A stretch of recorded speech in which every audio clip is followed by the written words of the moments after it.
Hello നമസ്കാരം. Officer on duty Kunchacko ബോബൻ്റെ സിനിമാ ജീവിതത്തിലെ നെക്സ്റ്റ് ലെവലിലേക്ക് പുള്ളി കടന്നിരിക്കുകയാണെന്ന് ഈ സിനിമ കണ്ടപ്പോൾ എനിക്ക് തോന്നി. ഡയറക്ടർ ജിത്തു അഷ്റഫ്, പുള്ളി ഒരു ആക്ടർ കൂടിയാണ്. പിന്നെ ഇതിൻ്റെ റൈറ്റർ എന്ന് പറയുന്നത് ജോസഫ് നായാട്ട്, ഇലവിഴ പൂഞ്ചിറ എന്നീ സിനിമകളുടെ റൈറ്ററായ ഷാഹി കബീറാണ്. അപ്പോൾ നിങ്ങൾക്ക് ഊഹിക്കാലോ ഈ പടത്തിൻ്റെ റേഞ്ച്. പടത്തെക്കുറിച്ച് ഒറ്റ വാക്ക് പറയുകയാണെങ്കിൽ, ഒരു ക്രൈം ഇൻവെസ്റ്റിഗേഷനിൽ നിന്ന് തുടങ്ങി ഒരു ഫാമിലി ഇമോഷണൽ ഡ്രാമ വിത്ത് റിവഞ്ച് സ്റ്റോറി എന്ന് വേണം ഒറ്റ വാക്കിൽ സിനിമയെക്കുറിച്ച് പറയാനാണെങ്കിൽ. ജേക്സ് ബിജോയുടെ BGM കൊണ്ടും ചമ്മൻ ചാക്കോന്റെ എഡിറ്റിംഗ് കൊണ്ടും അങ്ങനെ വളരെ ടെക്നിക്കലി റിച്ച് ആൻഡ് ഗുഡ് ആയ ഒരു മൂവി ആയിട്ടാണ് എനിക്ക് തോന്നിയത്. ഇതിലാകെ 2 ആക്ഷൻ സീനേ ഉള്ളൂ. അതിൽ ആ 2 ആക്ഷനും വളരെ കിടിലനായി ചെയ്തിട്ടുണ്ട്.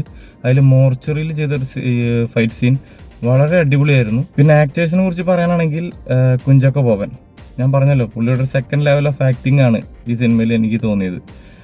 പുള്ളിയുടെ ഫസ്റ്റ് ഇൻട്രോ സീൻ കാണിക്കുമ്പോൾ തന്നെ നമുക്ക് മനസ്സിലാവും പുള്ളിയുടെ ഒരു ക്യാരക്ടർ എന്താണ് ഈ സിനിമയിൽ നിന്ന്. പിന്നെ പ്രിയാമണിയാണ് കുഞ്ചാക്കോ ബോബൻ്റെ വൈഫായിട്ട് വന്നിരിക്കുന്നത്. പിന്നെ ജഗദീഷ്, പിന്നെ ഉണ്ണി ലാലു, പിന്നെ റംസാൻ, പിന്നെ വൈശാഖ് നായർ വില്ലനായിട്ട് വന്നിട്ടുള്ള ആ വില്ലൻ ഗ്യാങ് അത് കിടുവായിട്ട് ചെയ്തിട്ടുണ്ട് ആ 2 പെണ്ണുങ്ങളും. മൂവിയെ കുറിച്ച് പറയാനാണെങ്കിൽ ഒരു സീറ്റ് എഡ്ജ് ത്രില്ലർ എന്നൊന്നും പറയാൻ പറ്റില്ലെങ്കിലും ഒരു ടെക്നിക്കലി ഗുഡായ നല്ല ക്വാളിറ്റി മേക്കിംഗ് കൊണ്ട് ഒരു family emotion with revenge investigation thriller. അപ്പോൾ ഓഫീസർ ഓൺ ഡ്യൂട്ടി എൻ്റെ അഭിപ്രായത്തിൽ an above average decent quality thriller. സിനിമ കണ്ടവരാണെങ്കിൽ അഭിപ്രായം പറയുക. അടുത്ത വീഡിയോയിൽ കാണാം. ബൈ.